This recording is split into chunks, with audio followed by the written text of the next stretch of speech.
Another big win for the Obama administration. Next on the Academics.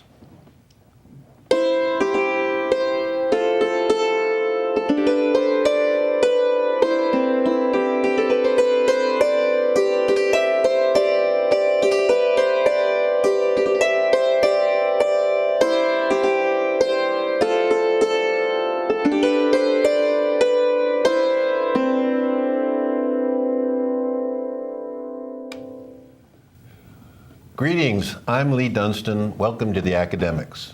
Allow me to introduce our panel today. Dr. Michael Wade of App State's History Department and Dr. Paul Gates of our Communication Department. Our colleague, Dr. Nancy Love, is away this week. I'm Lee Dunstan of the Walker College of Business. Well, we have a lot to cover today, panel, and only three of us, so let's get rolling. What about this Iran deal?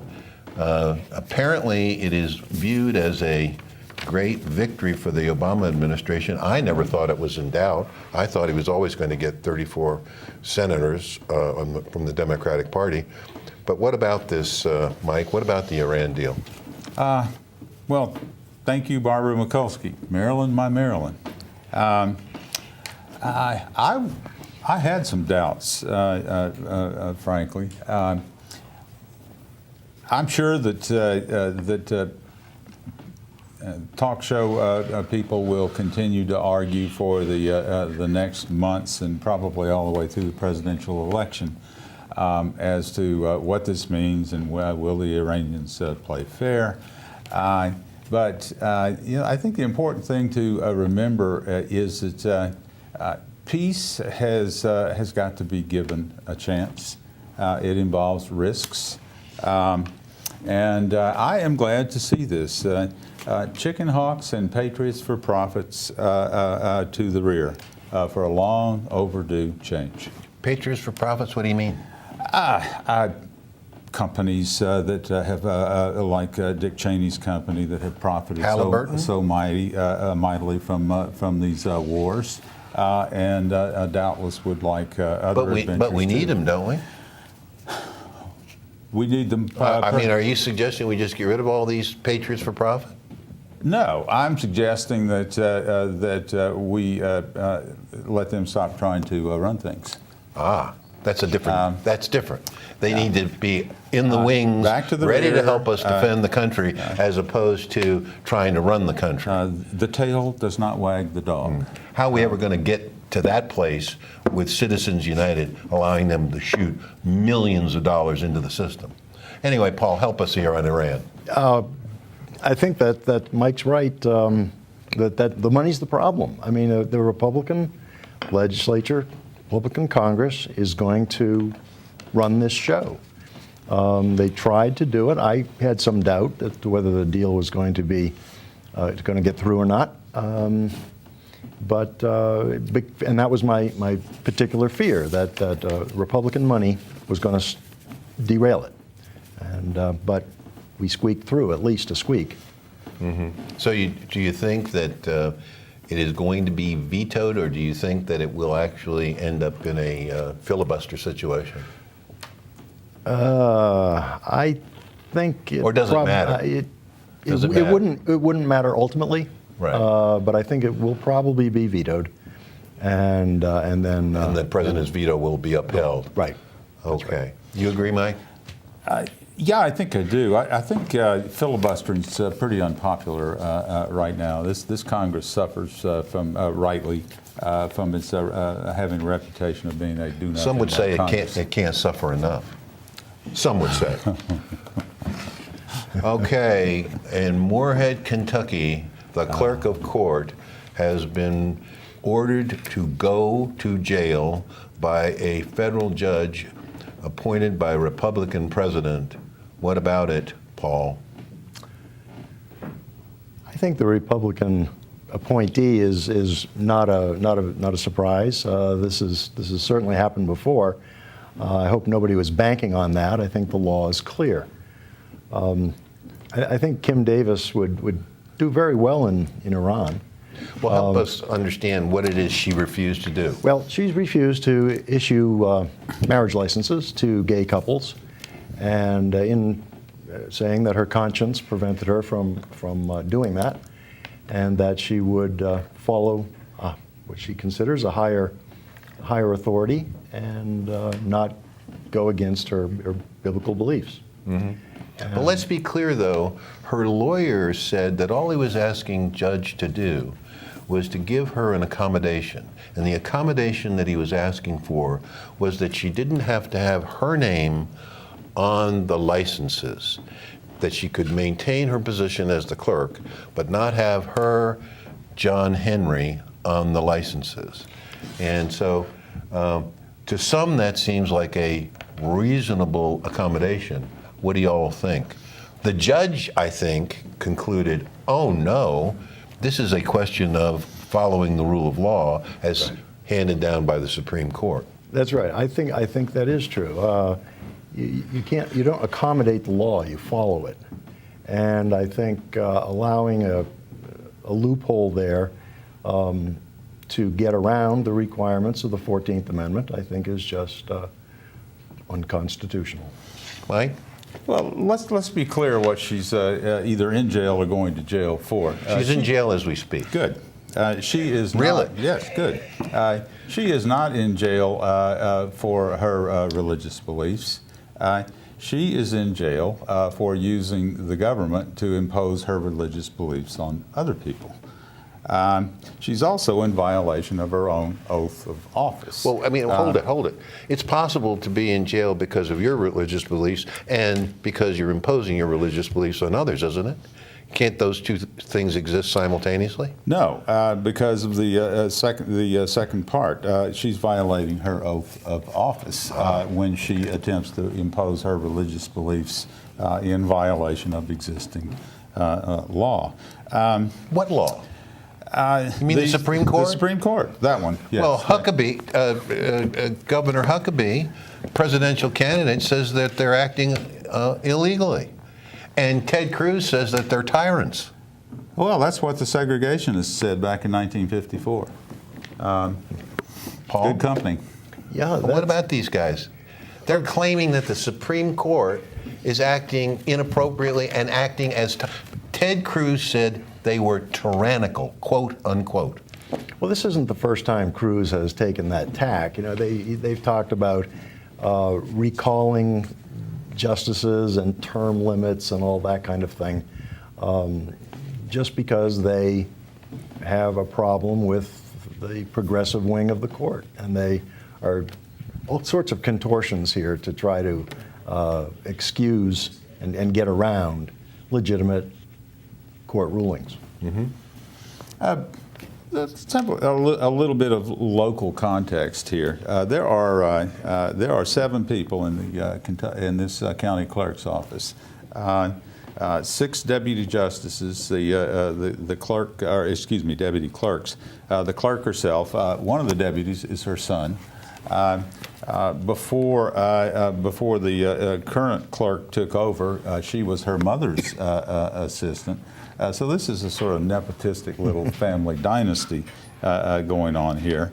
And what she apparently doesn't understand is her own oath of office. And if you'll bear with me for a moment, I think you'll see what I'm saying, and then you'll get a real charge out of the rest of this, I hope.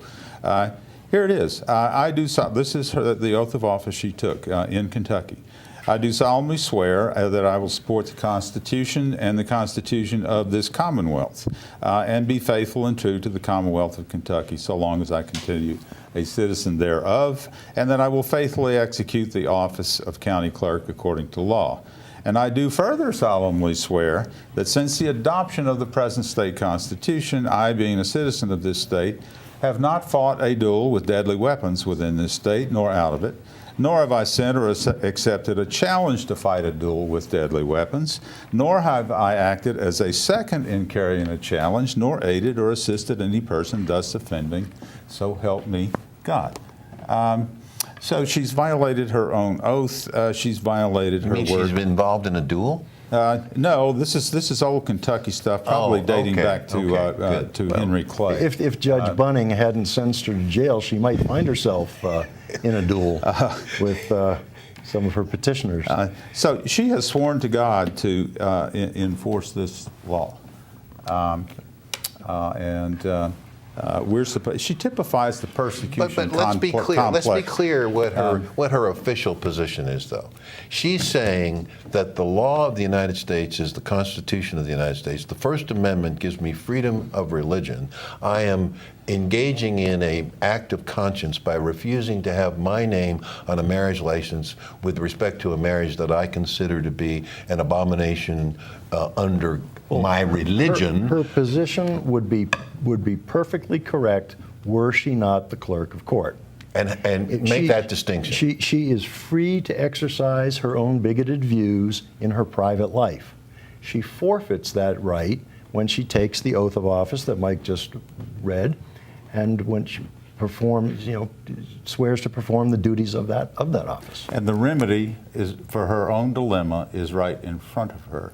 Resign the office. And let's be clear, Mike Huckabee says unless and until the Kentucky Supreme Court orders her to do this, she has a right to not do it because he thinks the Supreme Court doesn't have the right to rule the way they did. No. Interposition was settled a long time ago. What's that?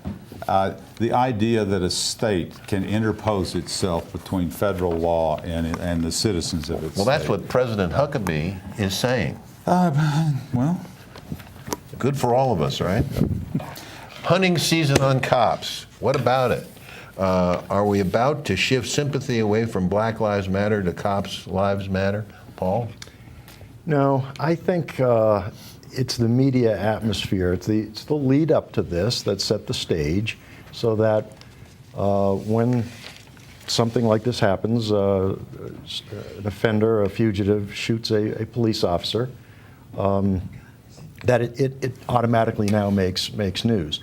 Unfortunately, police officers have died in the line of duty regularly over our history, but it is the atmosphere that the Ferguson shootings and some of the Charleston and so forth, that's created the ground, the fertile ground for this idea that it's open season on police to take root.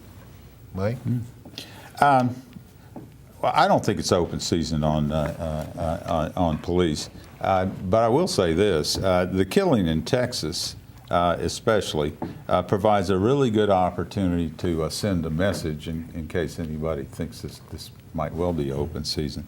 Texas is a capital punishment state governed by the antediluvian wing of the Republican Party. If they truly want to discourage further killings of law enforcement officers, given the fact that this particular killing has eyewitnesses and a video recording of the incident, and given the perpetrator's violent past, a speedy trial and conviction ought to be no problem. Execution might take a bit longer, but the state that came up with a needed killing defense should be able to work that one out. The needed killing defense? There was a 19th century defense used in some cases successfully in Texas, where a person on trial for murder made the case that the person he had killed needed killing. Evil that they should be eliminated. Right. Turn that one around. Get this fellow off the planet by Christmas, and send a I thought you were a liberal professor. Get him off the planet by Christmas? You know what? You want to move things right down the line. People don't fit neatly into ideological boxes. Thank you. It's obvious. It's obvious. Paul, what about this? This is an extension of the general deterrent theory, which is generally held to not be effective, but the timeline that Mike outlines, well, Okay. It may be so. Okay. Hang in there, Sparky.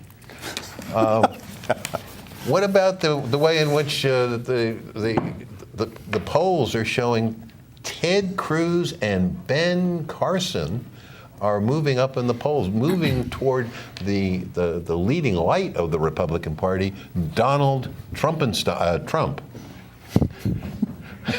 What's happening with that, Paul? What's going on with these Well, guys? I can't. What is going on with the Republican electorate that is saying we love Ben Carson and we love Ted Cruz? Well, first, Cruz's appearance suddenly in one of the top spots just completely amazes me, because he seems to have been absent in the news cycle lately. He hasn't said anything outrageous. He hasn't said anything intelligent. He hasn't said anything. So why is he here? Carson, I think, is sort of the antithesis of Trump in every way, and there's some group that likes his quiet manner. He has the opposite demeanor, obviously, of Trump. When he speaks softly. He speaks thoughtfully, and that there is a great deal of. And he's an outsider, right? And there's a great deal of attraction to all those things in the atmosphere that we're in, which is a circus. So in the way he's like Trump, he's an outsider. In the way he's unlike Trump, he is quiet and thoughtful. That's right. As opposed to Trump being the vulgarian blowhard. No. Did I say that? No, I didn't say that. What about it? Well, first of all, Ben Carson is, by all accounts, and just to see him on television, is a very, very nice man. He's clearly not unintelligent, or he wouldn't have had the. I want to stop you there. How can a person whose most famous quote is, "Obamacare is the worst thing that's happened to this country since slavery," grab the moniker, he's obviously very intelligent? Well, if you'll let me go on. I'm not so sure. Go ahead. There's a growing misperception in this country, brought on by people like our current governor, who thinks that higher education is some form of white-collar vocational training. That if one gets an advanced degree in something, such as a medical degree, then one is necessarily well educated. That's not necessarily true at all. I think it does. I think it does indicate intelligence, but we're talking about candidates for the primary office in this country, and that requires breadth, experience, necessary to grasp the whole panoply of complex global and national problems that are facing government in the 21st century. Carson has no idea of those things. Not so only it's a that, mystery to me. Not only that, he's demonstrated he doesn't know geography. He's already answered some questions where he didn't know where things were on the globe. Well, see, he doesn't have that breadth of education that Mike's talking about. There is nothing in medical school or the practice of medicine that is going to acquaint you with geography or geopolitical problems that you might face as president. He's a well-educated fellow, but very, very narrowly. I mean, medicine is a. So what do we really think about why these two guys are now moving up in the polls? What is going on? Well, two things. One, the real mystery is Cruz. Here's a guy that whose fellow senators, including the ones from his own party, won't eat with in the Senate That dining might be room. a badge of honor. Oh, I don't think it is. Okay. He's you want tyranny. I think he's projecting when he charges tyranny. Yeah. He's a classic as far as I can tell. Carson, on the other hand, is a guy that people are likely to say they'd like to have a beer with, just as they did with George W. Bush. Well, isn't that the same attitude that got us George W. Bush, 9/11, 2 undeclared wars, and the Great Recession? So you're not exactly on the Ben Carson bandwagon. No, I think he's a nice man, and I think. And you might put your head on the table, but you're not going to vote for him for president. as with Warren Harding, as was said of him, totally unqualified to be president. All right. Will Joe Biden run? Joe, will you run? What's the deal? I think so. Mr. Common Man, is he going to do it? He's getting close. I think he's on the track to to take the step. So the question I have is it because he has this burning desire to run, even in light of the great tragedy of the loss of his son, of his eldest son, or is it because, in a way, there is this unbelievable opening that is now being presented by Hillary's inability to get her campaign to function properly? Well, now, you want a decent guy in the White House? Joe Biden's a decent guy, unquestionably. You want a doctor in the White House? His wife's a doctor. I don't know. Whether So it's a 2-for-1. I don't know whether he'll run or not, but I sort of hope he does. I think the last thing this country needs is another Bush or another Clinton. Rather than that, we'll have a guy who's been on the public scene longer than all of them, Joe Biden. Fine. According to you. Fine. He's a decent guy. He's intelligent, and I don't think that he's so wedded to globalism that he won't take a close look at it. Yeah, I mean, this government service, if you're looking for some government service, he's got more than all of them. More than Bush, and they always toot Bush's record as governor of Florida, but Biden, in his Senate role before he became vice president, has got all that and more. And the rap is he says, oh, well, he says things that are controversial. He says things that the news people claim are controversial. I like to think of him as a straight shooter, and I think Americans like that. So He doesn't say anything different than anybody else says, any normal American says. Paul He's right predicts that he will run. You're predicting that you want him to run. Yeah, I don't have any idea what he'll do. But Paul, you think he's going to run? I do. Yep. I think if he does, he will do it for just the reasons that Paul suggested, service. I don't think he's going to let ambition grab him and haul him into the race. Okay. Well, let's talk a little bit about this this cataclysmic immigration system or immigration issue that is going on in Europe. As of now, we're talking about 350,000 North Africans, many thousands, hundreds of thousands of Syrians streaming across the Mediterranean into southern Europe and making their way up into the heart of Europe, causing enormous problems. It is a cataclysm. What's going on? What can be done? Can our European neighbors figure this out? Well, that they are stuck in Hungary, I think, is the first problem. The Hungarian government lately has not changed their stance, but it has been a right-wing government for some time, not sympathetic to the kind of problems that are presented here. Hungary is also geographically right on the route that you would take across the Bosporus and up through southeastern Europe. And it's an accident of geography and politics, I think, that they are stuck in Hungary. So let's see if we can talk about this in the context of the humanitarian issues associated with it and the demographic, youth, and invigoration issues that nobody wants to talk about. But many Europeans understand that if their societies are going to be vigorous, they may need this injection of immigrants into their societies. So you have a kind of a combination here. And then you have the right wing in Europe that is insisting that this is horrible. So how's this gonna resolve itself? I think that argument, and you hear it here in the United States to some extent too, that we need injections of youth from without because the birth rate is declining, is largely misguided. I mean, if you start taking that to its logical conclusion in other fields, you quickly get to see how absurd the argument essentially is.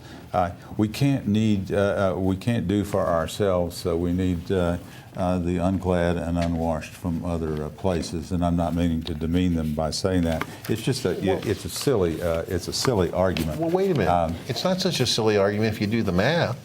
if you're talking about an aging population and you're talking about Social Security and Medicare and Medicaid, don't you need bodies that are young, that are working, that are going to be putting money into those systems? Well, it's like the math of global warming, and you've got to count all the costs. There are plenty of costs associated with the whole migration process. So you factor that money out right away. There are remedies for Social Security available right here without casting about for new payers into the system. I think I'd agree with Lee on this one. That the demographics are not as gruesome as it seems. I think, I'm sorry to use the word gruesome in that context. I'd rather use that for the way that these arrivals are coming and the conditions they're enduring. Yeah. That's the tragic part here, and governments are caught flat-footed. They're not prepared for these numbers, and I think they're just flailing and compounding the tragedy. If somehow they could straighten out a quota system or something to have each country in the EU take its share of refugees, it would provide the benefits I think that Lee and I have been talking about. Thank you, Paul, and thank you, Mike. And thank you for joining us on the Academics. We'd like to hear from you. Please contact us with your questions and comments at watchapptv.com. Until next time, I'm Lee Dunstan. Thank you.